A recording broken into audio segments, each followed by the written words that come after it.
दोस्तों, इस वीडियो में हम एक सैलरी स्लिप एक्सेल में बनाना सीखेंगे। ये मेरे सामने एक्सेल में एक शीट ओपन है जो डाटा कुछ मैंने पहले ही टाइप कर दिया है।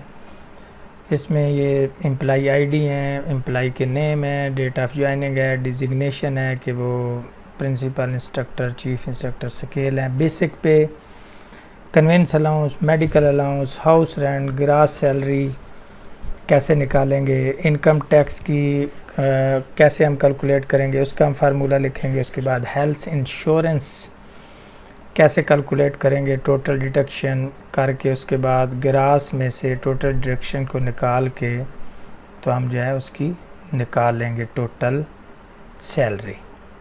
तो आइए देखते हैं इसको। सबसे पहले ये जो मैंने एम्प्लॉई आईडी लिखा है इसको मैं लिखने के बाद इसको ड्रैग करके नीचे खींच लूँगा। तो यस, इस तरह ये बन गया। बाकी ये सैलरी स्लिप को मैं पूरी स्लिप तक ले जाने के लिए मार्जिन सेंटर करके थोड़ा इसका साइज़ बढ़ा दूंगा ताकि ये देखने में थोड़ा अच्छा नज़र आए। उसके बाद एम्प्लॉई आईडी हैं, ये सारे अलाउंसेज हैं, इनको मैं मर्ज कर दूंगा। इस तरह इसको भी मर्ज कर दूंगा। बाकी तकरीबन ये सारा सही हो गया है। इसको सेल को थोड़ा खींच लूँगा ताकि जो है वो इनके डिजिग्नेशन थोड़े बाज हो जाए। तो बेसिक पे स्केल के हिसाब से मैं वैसे यहाँ स्केल के लिहाज से ये बेसिक सैलरी होती तो मुख्तलिफ ही है, तो मैंने अंदाजे से एक स्केल के हिसाब से बेसिक सैलरी जो है वो टाइप कर दी है। इसी तरह सारे स्केल की जो बेसिक सैलरी है वो टाइप कर दूँगा। उसके बाद हमारा आएगा कन्वेंस अलाउंस। इसके दो तरीके होते हैं कि बाज़ दफ़ा ये स्केल के हिसाब से फ़िक्स भी होता है और बाज़ दफ़ा ये होता है कि हम बेसिक जो पे होती है उसके हिसाब से इसको निकाल लेते हैं कि बेसिक पे का फ़र्ज़ करो इतने % होगा या स्केल के हिसाब से। यानी स्केल के हिसाब से भी बाज़ दफ़ा फ़िक्स होती है कि स्केल वाइज हम लिख सकते हैं, लेकिन अगर दूसरा तरीका है कि हम बेसिक पे के कुछ % ले लेंगे कि इतनी सैलरी हो तो इतने % उसका कन्वेंस अलाउंस होगा। तो इन दोनों तरीक़ों से हम कर सकते हैं। तो मैं फ़िलहाल यहाँ पे फार्मूला लगा देता हूँ कि बेसिक पे का अगर बेसिक पे जो है वो ग्रेटर दैन इक्वल टू 60,000 हो, यानी 60,000 यानी ग्रेटर दैन इक्वल टू 60,000 होगी तो हम इसका कितने % बेसिक का लेंगे,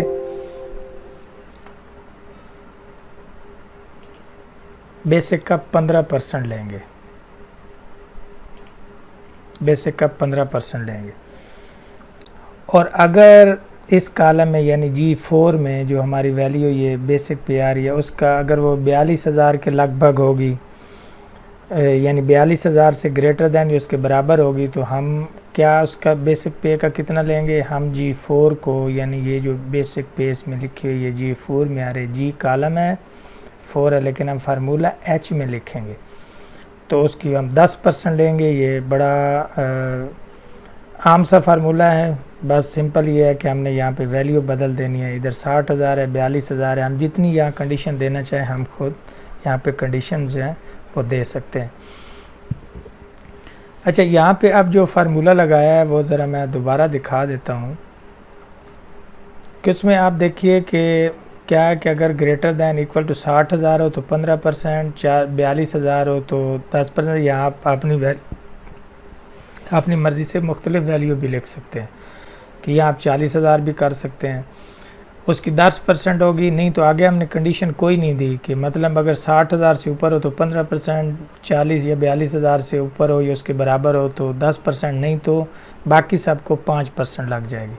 तो ये जब हम फार्मूला लगा के इंटर करेंगे तो ये हमारे पास वैल्यू आ जाएगी। इसको हम ड्रैग करके इस तरह नीचे खींच लेंगे। इसी तरह मेडिकल अलाउंस भी हम उसका भी यही है कि हम फ़िक्स भी लगा सकते हैं स्केल के हिसाब से, नहीं तो दूसरा हमारे पास वही फार्मूला है कि बेसिक पे अगर ग्रेटर दैन इक्वल टू 60,000 के बराबर हो, या हम जो भी यहाँ वैल्यू लिखेंगे ये उसके हिसाब से चलता जाएगा आगे।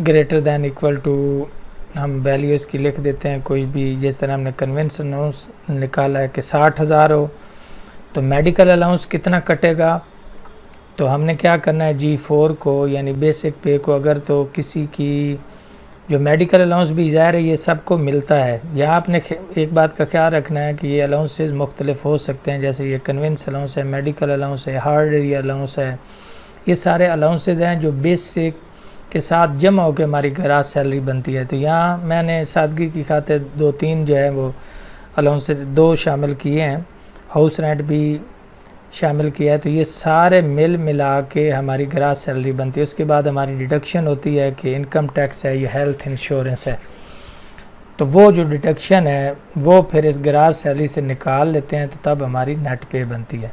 तब मेडिकल अलाउंस भी बाज़ दफ़ा फ़िक्स होता है कि 18वें स्केल का इतने होगा, 17 का इतना, 16 का इतना होगा।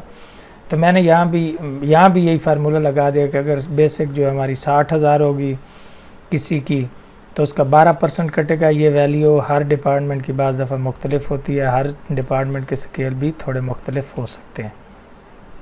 तो फ़िलहाल यहाँ पे अगर बेसिक 60,000 होगी तो उसको 12% कटेगा, और अगर बेसिक पे की वैल्यू जो है वो तकरीबन जो पीछे हमने लिखी है 42,000 होगी तो कितना कटेगा, उसका तकरीबन हम निकाल देते हैं कि equal to greater than, multiply करेंगे G4 को 7%। और उसके अलावा क्या होगा कि ये 7% होने के बाद क्या करेगा, नहीं तो यानी 42,000 के बाद जो है हमने कोई और कंडीशन नहीं लगाई, तो हमने क्या किया है कि उसको बाकी को हम क्या है G4 को 5% कर देंगे। तो चूँकि 2 इफ़ हमने लगाए हैं तो 2 हम ब्रैकेट जो है डाल के इसको क्लोज़ कर देंगे, इसको यहाँ से ड्रैग करके नीचे खींच लेंगे, तो ये सारा फार्मूला ऑटोमेटिक लग जाएगा। इसी तरह हाउस रेंट है, हाउस रेंट भी बेसिक पे के हिसाब से, परसेंटेज के हिसाब से भी हम निकाल सकते हैं और फिक्स भी निकाल सकते हैं। तो यहाँ पे मैं फार्मूला फ़िलहाल जो है वो क्या, अब यहाँ से आपने एक बात का ख्याल रखना है कि ये जो हमारे पास तीनों हाउस रेंट, मेडिकल अलाउंस और कन्वेंस अलाउंस आ चुके हैं, ये सारे जमा होंगे तो तब हमारी ग्रास सैलरी बनेगी। तो इसमें क्या किया है, इन दोनों को जमा किया है, मेडिकल अलाउंस को भी जमा करेंगे और हाउस रेंट को भी जमा करेंगे। तो ये सब क्या है, GHIJ सारे कॉलम रो 4 में लिखे गए हैं। इंटर करेंगे तो ये जो है वो ग्रास सैलरी आ गई। इसको ड्रैग करके नीचे लाएंगे तो ये वही सारा फार्मूला बन जाएगा। इनकी मैं फ़िलहाल फ़िक्स वैल्यू लिख रहा हूँ, या फार्मूले से नहीं लिख रहा,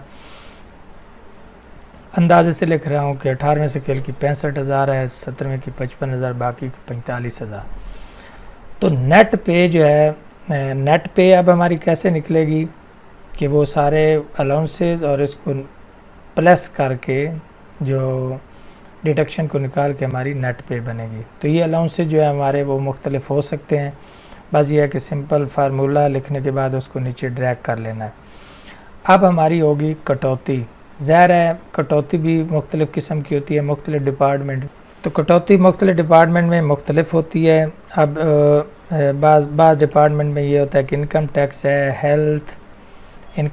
है, हेल्थ इंश्योरेंस है और प्रोविडेंट फ़ंड है, ये सारी कटौती होती है हर एम्प्लाई की। तो इनकम टैक्स को भी हम फ़िलहाल एक फार्मूला लगा लेंगे। इनकम टैक्स का भी फार्मूला होता है कि यानी आजकल तो 6 लाख के ऊपर है कि अगर किसी एम्प्लाई की सैलरी जो है वो 6 लाख तक होगी सालाना तो टैक्स नहीं लगेगा, लेकिन जो 6 लाख से बढ़ेगी तो उसके ऊपर टैक्स लगेगा। इसका मतलब है कि अगर आपकी मंथली 50,000 है तो टैक्स नहीं है, लेकिन जो ही आपकी 51,000 होगी तो ऊपर जो है फिर आपके ऊपर टैक्स लगना शुरू हो जाएगा। फ़िलहाल यहाँ पे मैं फार्मूला लगा रहा हूँ कि अगर K4 जो है वो ग्रास सैलरी है कि अब हम जो इनकम टैक्स है वो किसके ऊपर लगाएंगे, ग्रास सैलरी के ऊपर। तो ये चूँकि 83,000 बन रही है, 50,000 से ऊपर है, तो इसका मतलब इसके ऊपर टैक्स लगेगा। टैक्स की रेशो 2.5% भी होती है, 1.5% भी होती है। तो ये उस हिसाब से हम एक फार्मूला जो है वो लगा देंगे कि अब ग्रास सैलरी अगर हमारी 83,000 से ज़्यादा या उसके बराबर होगी तो हम क्या करेंगे, तो उसका टैक्स की रेशियो जो है वो हम लिख देते हैं कि फिर हम K4 को जो है वो 5% टैक्स देना होगा। हालांकि ये टैक्स काफ़ी मैं बड़ा लिख रहा हूँ, वरना 2.5% इस तरह का होता है। और अगर इसी तरह K4 में जो वैल्यू है वो ग्रेटर दैन इक्वल टू कितनी होगी, 55,000 होगी, तो हम फिर इसकी जो शरह टैक्स की वो कितनी काटेंगे, हम सिर्फ काटेंगे जनाब इसकी 3%। तीसरी कंडीशन भी हम दे सकते हैं, नहीं तो हम सिंपल ये कर सकते हैं कि यहाँ तक तो 55,000 है, नहीं तो बाकी जो है उनकी कटौती फिर नहीं होगी। तो इसका मतलब भी यही हुआ कि क्योंकि जो इसकी भी सालाना आमदनी 6 लाख से ऊपर बढ़ेगी, इसकी भी 6 लाख से ऊपर बढ़ेगी, इन दोनों की 6 लाख से कम होगी, तो इसलिए हमने 2 पे फार्मूला लगा दिया और इस पे फार्मूला नहीं लगाया। फार्मूला लगाने के बाद ड्रैग करके नीचे खींच लेंगे तो आप ये देख सकते हैं कि इन दोनों के ऊपर जो है वो टैक्स नहीं लगेगा, इन दोनों के ऊपर टैक्स लगेगा। इसका 4,000 लगेगा, इसका 1,600 कुछ लगेगा। हेल्थ इंश्योरेंस का भी इसी तरह फार्मूला होता है कि उसका भी हम कोई फार्मूला लगा लेते हैं कि हेल्थ इंश्योरेंस की भी क्योंकि कटौती की जाती है वो भी हम ग्रास सैलरी पे ही कर लेते हैं, या स्केल के हिसाब से भी बाज़ दफ़ा होती है हेल्थ इंश्योरेंस। तो अगर ग्रेटर दैन इक्वल टू 83,000 होगी तो इसका भी हम कोई सा जो है वो रेशो रख लेते हैं। हमने टैक्स जो है वो 5% किया था, लेकिन हेल्थ इंश्योरेंस जो है वो हम थोड़ी देख लेते हैं कि ये कितने % लिखेंगे। इसको भी हम फ़िलहाल 5% कर देते हैं। ये भी रेशो मुख्तलिफ हो सकती है, लेकिन यहाँ मैं फ़िलहाल 3% कर रहा हूँ कि अगर 83,000 हो तो 3% काटेंगे, और अगर 55,000 या उससे जो है वो ज़्यादा होगी तो हम उसका काटेंगे जनाब इसको K4 से मुराद हमारी ग्रास सैलरी है, उसको हम मल्टीप्लाई कर देंगे इसके साथ 2% के साथ कर देंगे, नहीं तो 1% कर देंगे। तो ये फार्मूला वैसे आप ऊपर देख सकते हैं जो भी लगाया है कि 55,000 हो तो 2%, नहीं तो 1%। इसी फार्मूला को ड्रैग करके नीचे खींच लेंगे तो ये भी बन जाए। अब टोटल डिडक्शन कौन सी होगी? टोटल डिडक्शन होगी कि इनकम टैक्स और हेल्थ इंश्योरेंस हम दोनों को जमा करेंगे तो ये कटौती होगी। वैसे प्रोविडेंट फंड भी यहाँ पे होता है, लेकिन मैंने फ़िलहाल इन दो को ही शामिल किया है। तो इन दोनों को is equal to sum formula लिखेंगे ये, और 2 नुक्ते डाल के ये जो आमतौर पे शिफ्ट ये जो L की है उसके साथ ये होते हैं लगा के, ये दोनों के ऊपर क्लिक करके भी आप कासे इंटर करेंगे तो ये दोनों की टोटल जो है वो डिडक्शन आ जाएगी।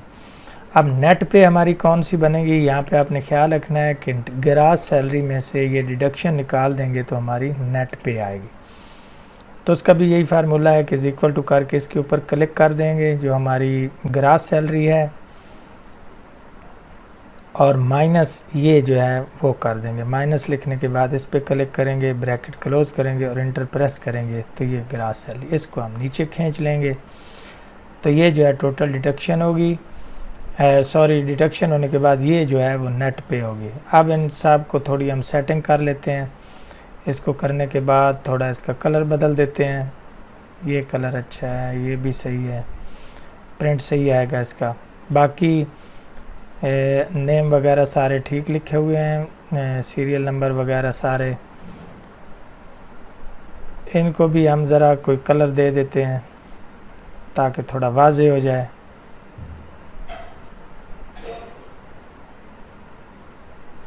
फ़ॉन्ट भी बदल सकते हैं हम अपनी मर्ज़ी की, यहाँ पे जो है वो सेटिंग कर सकते हैं। उसके बाद इस सारे टेक्स्ट को सिलेक्ट करने के बाद आल बॉर्डर कर देंगे। आल बॉर्डर से मुराद ये है कि ये प्रिंट व्यू थोड़ा जो है वो बेहतर हो जाएगा। इसको थोड़ा ड्रैग करके नीचे कर लें, सैलरी को थोड़ा सेंटर लाइन कर दें, जो छोटे हैं सेल उनको बड़ा कर दें ताकि इनके अंदर जो टैक्स है वो सही नज़र आए। यहाँ एम्प्लाई सिग्नेचर होंगे और आगे रिमार्क्स होंगे। यहाँ पे हम नीचे कुछ बना देंगे, हम यहाँ पे सिग्नेचर वगैरह भी ऐड कर सकते हैं अगर। तो दोस्तों उम्मीद है वीडियो आपको पसंद आएगी। अगर वीडियो पसंद आए तो चैनल को लाइक सब्सक्राइब ज़रूर कर दें ताकि मैं आइंदा भी आपके लिए अच्छी वीडियो बनाता रहूं। खुदा हाफ़िज़।